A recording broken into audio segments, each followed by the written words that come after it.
O'zbekiston virus sabab avia va avtoqatnovlarni to'xtatdi. Chet elda qolgan vatandoshlar charter reyslarda qaytishlari mumkin.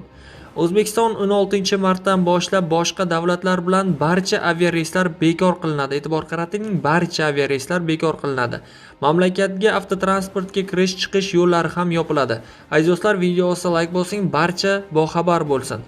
Bu haqda 15-mart yakshanba kuni bo'lib o'tgan maxsus brifingda O'zbekiston bosh vaziri Abdulla Aripov ma'lum qildi, deya xabar bermoqda Daryo muxbiri.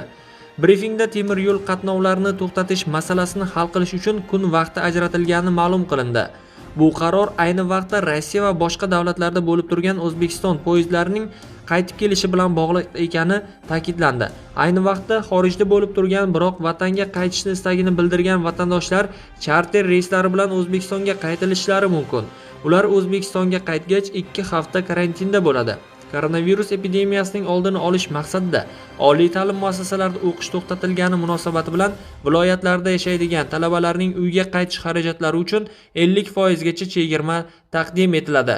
Bundan tashqari, jamoat transportining shoh bekatlari va temir yo'l depolarida yo'lovchi transporti vositalari har 4 soatda dezinfeksiya qilinishi lozimligi ham ta'kidlab o'tildi.